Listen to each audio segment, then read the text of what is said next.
weltare ɓiɓɓe fulɓe andu diine ma fedde heblo sukaɓe africa weltare tv takusan yoni to windinga to mbaña to mbahe to dabbe to dabbana to feeralla ko on takusan juula ha e nder galle ceerno ibrahima ñanga to hayme data ha to galle ceerno detta to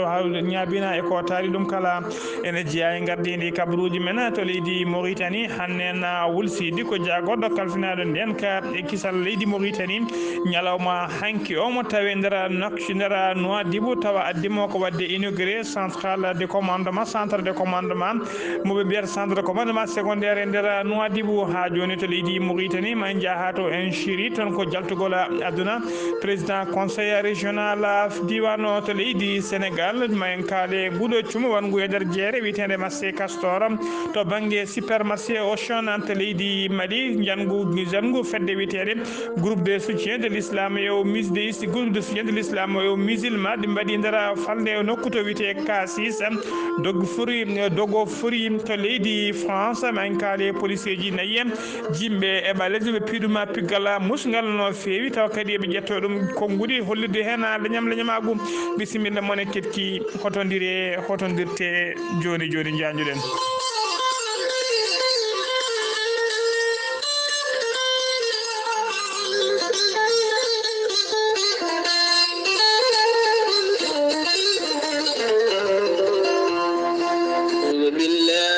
الشيطان الرجيم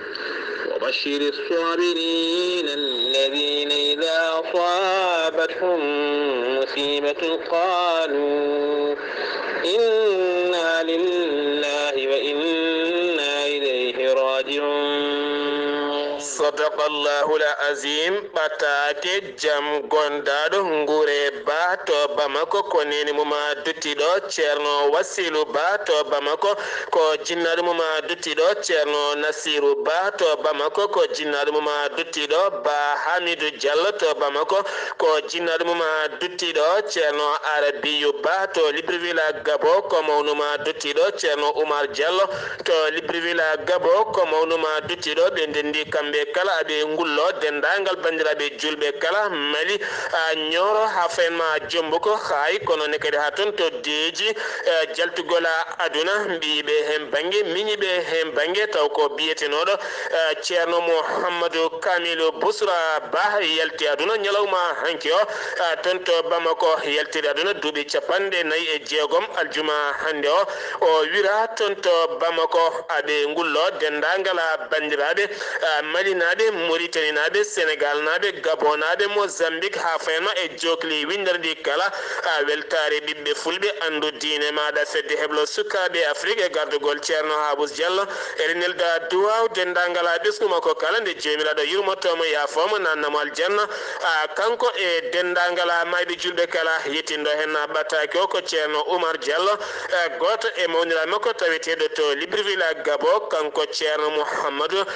Kamilou Bousra Ba ko gorko ceertanoɗo ko fate banggue bawgol jangde Qur'anil Karim ma en ketto seeɗa e ko jangano e Qur'an e kala saha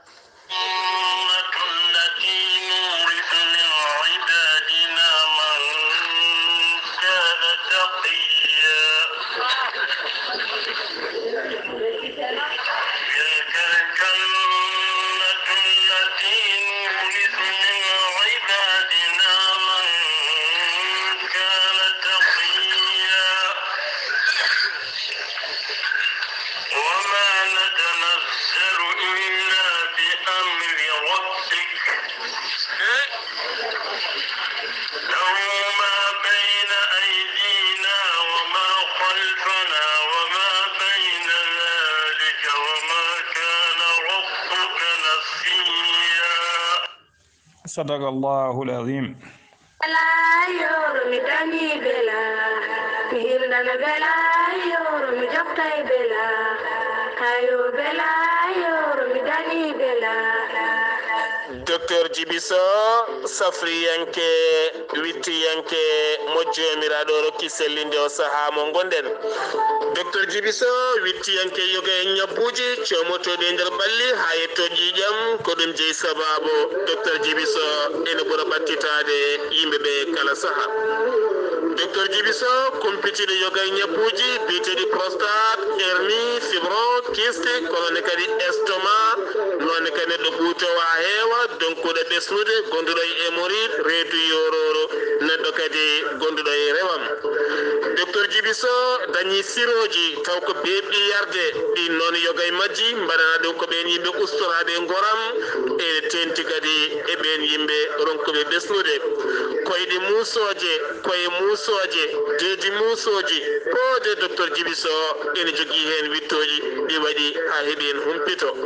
sa yiiɗi anduɗo saaha mo gonɗen docteur Djibiso to tawete so tawi ari ha to région mo Tambacounda cuuɗi meɗen Kidira sara juma mawɗo mo Kidira docteur Djibiso oɗo ñalawma hande ene tawe ɗona. so tawi ari ha to Barkewi noon woɗɗani Wali Jantan pharmacie docteur Djibiso ne tawe ɗon sa heewi Matam aɗa fayi Wourossogui sara garas mo Wourossogui so tawi ha ɗon ma tawɗon Makka ɓanna ɗon kadi pharmacie docteur Djibiso ene tawe ɗona. so tawi ari ha to Dakar lamorgo leydi Sénégal legal biyetengal Kirmassar sa ƴetti pisa wiɗum are Tampa faade Pona noon kadi ma tawɗon Baba Dia ko on halfina pharmacie docteur Djibiso.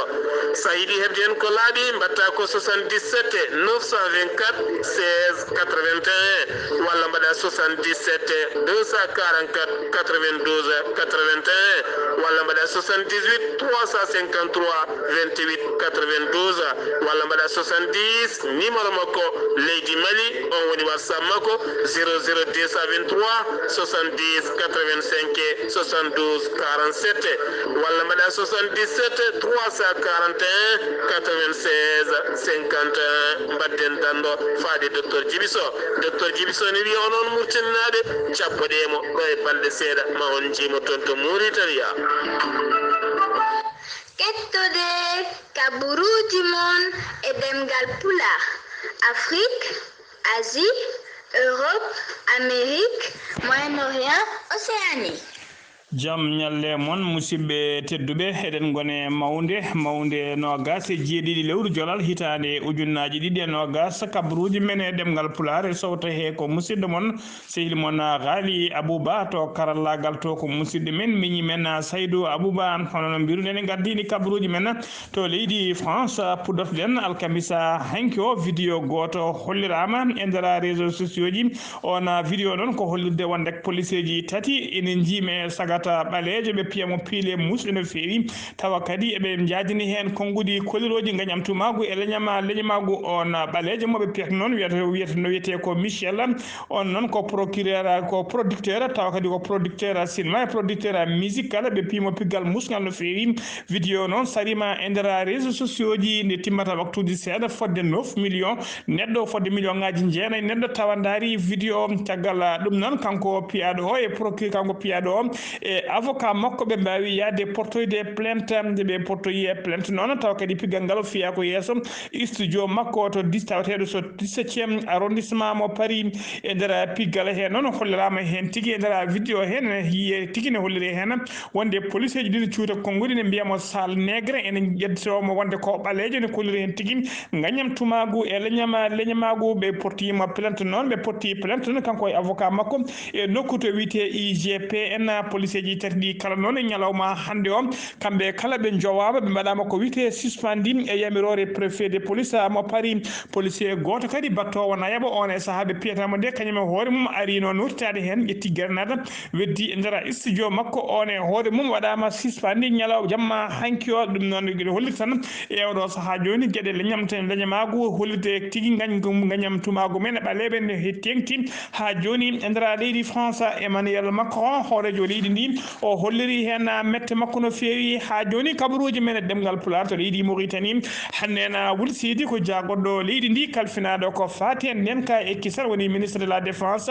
alkhamisa hanki o waɗi no jillu makko mo tawendera Nouadhibou addimo ga non ko wadde inauguré woni uddidde centre goto taw ko centre de commandement de surveillance et de données on centre non koye jimadi état major de l'armée de l'air ko hen woni centre o non oɗon centre non oɗon centre non centre mawɗo centre oɗon centre non taw kadi ko centre mawɗo baɗɗo bureau ji kewɗi no feewi e matériel kewɗo matériel jadduɗo e jamanu ɗiɗon oɗon centre non woni golle makko ko rende weeyo leydi Mauritanie dendagal avion ngaji bawoji wirtade hen guiri kay rende avion ngaji guila nadde e weeyo woni espace aérien leydi Mauritanie taw keɓani yamirore e teskade kadi walla rende dendagal ɗiɗon avion ngaji kebɗi yamirore yo mbaw wirtade taw ko ɓennoji e weeyo leydi Mauritanie ɓe mbawa surveille ɗiɗon avion ngaji ha mbawa ɓennude hano hannisni oɗon centre noon dendagal renseignement ji woni tigui habaru mo ƴetti ha ko fati donneji ko heewi kala o niltita ko centre mawɗo tawateɗo to Nouakchott ko ɗum saabi noon oɗo centre kesso mbaɗaɗo to Nouadhibou ɓe mbiyata min ko centre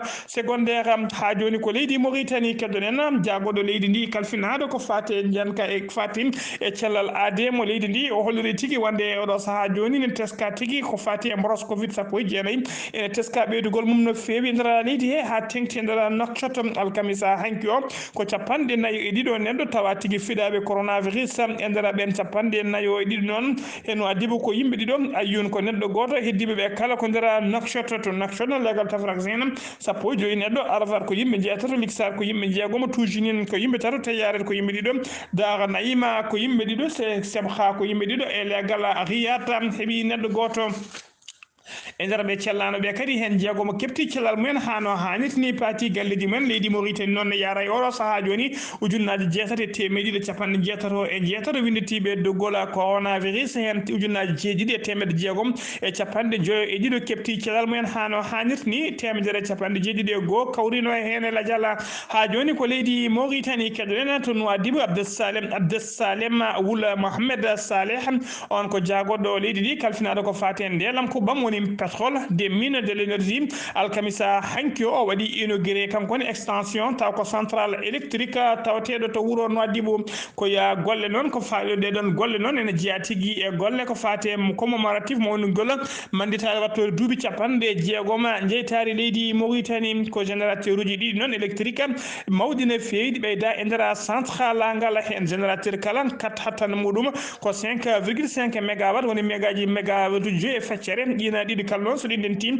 hawra sappo e goho mégawatt taw ko gasoil lourd kañum tigui woni ko marsinta ɗi kanji gueɗiɗon noon ko yidde kay wolleri kadi wonde agent ji kewɗi tawa kadi ko heblaɓe heblo moƴƴo keblama heblo moƴƴo no feewi tawa ko ɓen noon ko kañuma toppitode ɗiɗon générateur uji keesi mbaɗaɗi e oɗo saaha joni mbawa toppitade ko fati e gurdam majje beele ɗe mbawa judde balle ɗe gollo golle ɗe hano hannirtini hollirama noon ɗeɗon golle extension mawningol walla ɓeydungol oɗon ngal ɗon central taw ko central courant nder Nouadhibou golle gollaɗe e nden ɗiɗon générateur ɗiɗi jarumumi ene qiime ha milliard uji 4 ne fawi temedde jeetati e sappo joyi million taw ko haaliss ugoya e limore hinde nde tawi noon ko état leydi Mauritanie wondude e booña biteɗo fonds arabe pour le développement économique et social kañumen mballodiri haaɓe mbawi yaltinde ɗeɗon koppereje ha ɗeɗon golle mbaɗa ko fati e mawningol walla ɓeydugol central courant mo Nouadhibou yidde surtout noon yidde men noon ha yiddeɓe noon e oɗo saaha joni ko dendagal Nouadhibou kala yo surtout ha laaɓa e dendagal caɗele courant kala ene tawtora cérémonie o noon waalimo Nouadhibou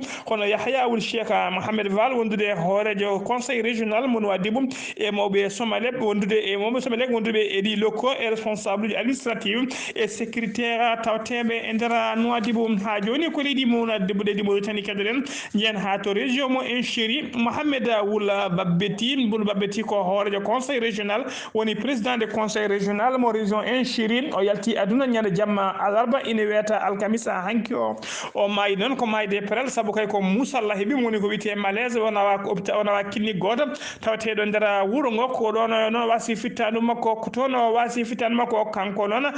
biyetenoɗo Mohamed Woula Babbeti noon o hebno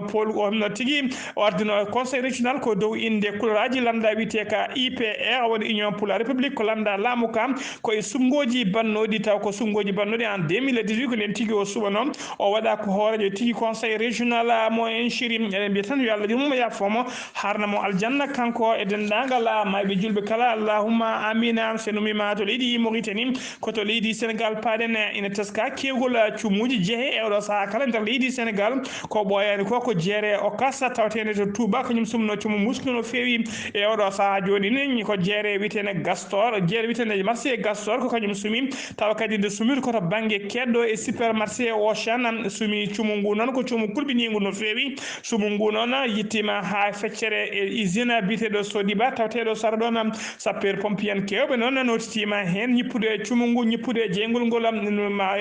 ma en garto hen noon so tawi kay en keeɓi bilan ko fati e matériel bonɗo hen jeere nde noon pucci sarataji kewɗi ko ɗon garano pucci mumen ko hen kumatano hollirama tigui ko sapeur pompier en kañumen mbawi faabade ɗiɗon pucci sarataji tawetenoɗe ɗon kono hollirama e nder jeere hen wanno hen nokku to dabeje woni jawɗi jeeyete wondude e parc automobile jawɗi dendagal jawdi dabeje tawetenoɗe ɗon noon taw ko jawɗi mbasi ɗo hen tigui maayi ko hen tilfi parc auto ji kadi tawa kadi ko ɓurno hewde hen ko auto ji keesi on parc kadi sumi ha wonti laalade e oɗo saaha joni noon en keɓani bilan ko matériel tumɗo hen o kono noon kam matériel o foti ɓuttide no feewi bilan matériel ko boni hen ko ne foti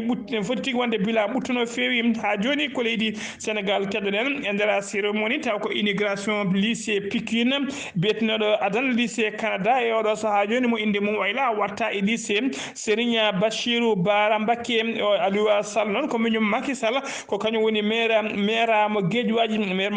noon e saaha kay cérémonie uddirgol ɗon o ɓoccitirama toon o suuti toon konngudi ñagade duwaw noon ko fati e 3e mandat nde o suuti nde o haali haala 3e mandat noon ko nde o suuti ɗina konngudi noon yimɓe hewɓe nda mbi nurondeji kay fodde inde mbay kayno wonɓe inde minute de silence ni heddi yimɓe hewɓe darodiri kañumen foof gone futinde guite ko ɗon noon kanko hoore makko o teski tigui wonde ko ɓodiraɗo kadi konngudi ɗi o haali ɗi o sikka o yanana tigui yadani e yimɓe hewɓe ko ɗon tigui o ruttiti gam yidde hoccude e konngol ngol walla heɓɓitade konngol ngol hollide tigui wonde kanko o wi tan ko 3e mandat kono o haalani hol jeyɗo on ɗon 3e mandat kanko noon ko maire mo Guédiawaye kadi ko 1er mandat makko woni sinno ko 2e mandat kam miijiye wonde o yiɗi ko ñaggade 3e mandat makko kono gonɗo e 1er mandat mum mo heɓani ɗiɗiɓel kam fotani haalde haala tataɓel ko ɗum saabi noon e oɗo saaha joni yimɓe hewɓe tawa kadi ko yimɓe dawrugol hewɓe e oɗo saaha kala ne mbaɗite hakkillaji mumen e miijo wonde Macky Sall ko woni e wadde foof ko ƴewde ƴewde tigui mosorguel to wawi sorridde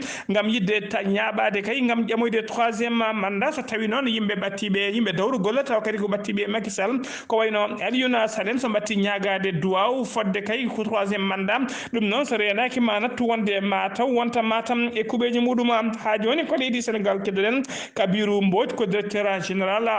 wari noon ko agence uji neldoji koppereje woni haalisaji e nder yoga e nokkuji région ngaji ha e nder yoga e leyɗele kala ko noon tawte oɗo saaha joni directeur général muɗum biteɗo biteɗo Kabirou Mbodj ko kañum e oɗo saaha joni tawete e caɗele mawɗe no feewi caɗele ɗe o jogui noon e oɗo saaha joni ko yimɓe ɓe o gollodiranno woni tigui associé ji makko ɓe o golle kañuma portimo plainte ɓe portimo plainte noon to justice ñawatamo noon ko halfina ñawore nde noon ko 3e chambre criminelle 3 chambre correctionnel 3e chambre correctionnel ko kañum tigui halfina ñawore nde ko ñande nogas tati lewru décembre o darto yesso ñawoɓe o ñawitte noon koko wiyete abus de confiance noon woni jaam faade ɓe gollodirta walla jaam faade ko resnano abus de confiance noon siftinde on kañum ɓuuri bonde hay guyka kanko noon ɓe o gollidanno ɓe waɗi abus de confiance potoɓema plante ɓe noon hen goto wiyete ko Malika Fall keddiɗo wiyete ko Seyni Camara ko ɓen pottimo plainte ɓe noon woni tigui ɓe o liggotno woni ko wiyete associé ji makko ha joni ko leydi Sénégal keddoɗen Abdoulaye Diouf Sarr ko jagoɗɗo leydi Sénégal kalfinaɗo ko fate cellal aden tanko e gollidi makko ɓe kolliri tigui ko fati e oɗo ɓe kolliri tigui ko fati e bilan coronavirus noɓe kewi wadde kala subaka ɓe kolliri noon ñalawma aljuma hande o ko nogas e gonɗo tawa ko fiɗaɓe rafi covid-19 ɗum noon ko caggal kayde holkiso waɗa e nder temedde jeenayi e nogas goo neɗɗo tumanoɓe ko fiɗaɓe rafi mbiɗen ko nogas goo hen tawa to ɗum ɓetama to banggue pourcentage ene holliri tigui e nder yimɓe temedere kala hen ɗiɗo piccal nogas jeetata ko fiɗaɓe e nder ɓen noon hen sappo e goho ko contact suivi woni tigui jokkodirnoɓe wonduɓe rafi o sappo e goho heddiɓeɓe sappo e goho heddiɓeɓe sappo heddiɓe kala ko ka communautaire e nder ɓe cellani ɓe kadi hen sappo go kepti celmen hano hanit ni joyre tampene feyi ma ballite to bangi fof fango do goto hawri ela jallam e odo sa joni non leydi Sénégal ene yaram e ujunnaaje 15 e temedde jeeɗe capande jeetati e goo neɗɗo winditiɓe e doggol coronavirus hen 15 ujunere temedde joyi capande jeegom e jeenayyi kepti celal mumen hano hannirta ni temetere capande tati ɗiɗo kawrino hen ela jalla e oɗo saaha joni ko capande jeeɗiɗi e jeenayyi neɗɗo keddi e juuɗe safroɓe.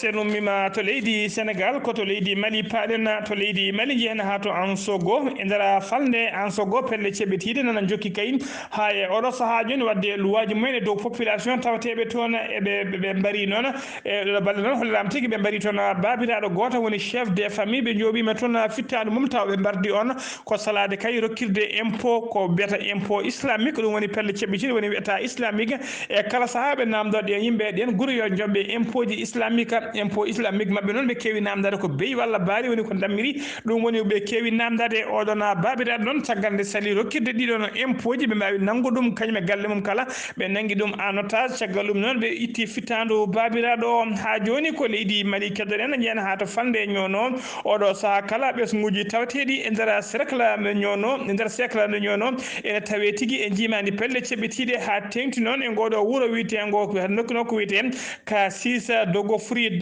sis dogo firi noon ko sagataɓe joguitiɓe ha teddi ñande alkamisa ɓennude alkamisa hanki o sanga kay kañumen tigui ñande alkamisa ɓennuɗo alkamisa hanki o ko ɓen mbawi tigui arde toon e jeeyde toon taw kadi ko jeeyaɓe e ngallo catal bitegal GSIM woni groupe de soutien à l'islam et aux musulmans ɓe jooɓima pittali mbaɗi jengu mabɓe ɓe jooɓi pittali yimɓe jeegomo mbasi hen pittali mumen yimɓe tato kadi mbarmi hen yimɓe hewɓe kadi majjinama hen meɗo woni ko wiyete porté disparu ko ñande alkamisa subaka hanki o ñande alkamisa subaka hanki o ɓe mbaɗi janggo ngu e tawa kadi yimɓeɓe gonno koye nder guese mumen e coñal guese mumen ko toon ɓe tawi ɓe jooɓi pittali mabɓe nguɗo janggu noon to mbaɗi to mbaɗi to wiyete kasisa doggofori kañumen janggu mbaɗannongu to wuuro wiyete guure tawateɗe sara farabogu ñanguji ɗi kañumen nandi ni wiya ko yimɓe tan ko même groupe kañumen mbaɗi ɗiɗon janguji ɗum noon ɗina janguji bannoɗe guure sara farabogu wanno tigui kene wona joni balɗe sappo ha joni ko leydi Mali keddoɗen e oɗo saaha joni noon teska tigui nden ka e kisaɗe ngakki no fewi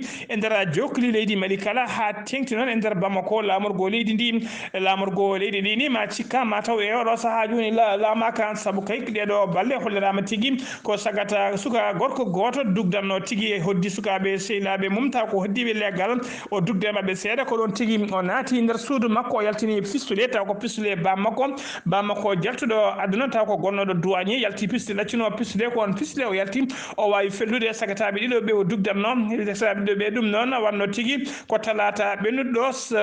gasanayi lewru jolal hitande gonñennu sanga 22h woni 10h jamma e nder leggal to wiyete Jeli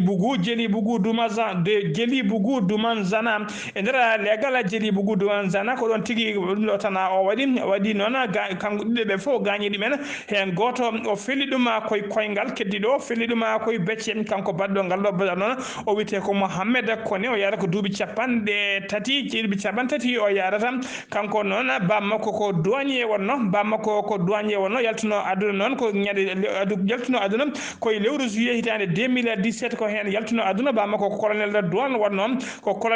douane wonno kanko noon hollirama guila 2019 kanko Mohamed Kone o guila 2019 omo tawi tigui omo waɗa stage makko douane e nder Bamako taw kadi ko section pétrole ko on tigui ƴetti pistolet wawi fellude e sagataɓe ɗiɗo nde police 12e arrondissement teɓimo noon ɓe jeeyi ha to galle makko to suudu makko wadde perquisitionné ɓe tawi toon pistolet PM ɓe tawi toon kadi 3 chargeur ha mbi dakko kure ɓe tawi toon kadi 46 munition PM ɓe tawi toon kadi balluji joyyi taw ko PA woni pistolet automatique e oɗo saaha joni mo tawi juuɗe dadiɓe ha joni ko leydi Mali keddoɗen talata hanki o talata ɓennuɗo docteur eɓe safroɓe nder leydi Mali taftoɓe nder leydi Mali e pelle hujjokinto ardiɗo mumen woni place ma kamɓe kala ɓe kolliri wonde oɗo saaha joni ɓe itti ha laaɓi ko wiyete mot d'ordre de grève woni tigui ɓe jalti ha laaɓi itti kede hofgo juuɗe ɓe mbanno gam hollirde mette mabɓe e namdonade laamu ngu toɓɓe joyi nde wawa tigui yewtude hujjaji mabɓe ɓe kolliri noon ɓe ciifodiri sifande ha caggal kay nde ɓe joddi kamɓe ɗon kamɓe safroɓe pelle hujjikintoɓe nde ɓe joddi e laamu ngu ɓe mbawi sifodirde e PV woni procès woni tigui PV ɓe mbawi sifodirde ɓe cifodiri noon e oɗo saaha joni laamu ngu ne hormon ene toppito tigui hano hannirta ni haaɓe mbawa hebde dendagal toɓe joyi ɗeɓe cifodirno e laamu ngu kala e oɗo saaha joni ne wayno jaam e kisal artiɓe ɓamti golle mabɓe musidɓe tedduɓe gasi ha laaɓi ɗum ɗo wonno ko tonguɗen kabaruji men ɗemgal pular ɗo e haalirde ko musidɗo moon sehil moon Ghali Abouba kettimalaki jaam yo jaam Allah jogomi jogo on.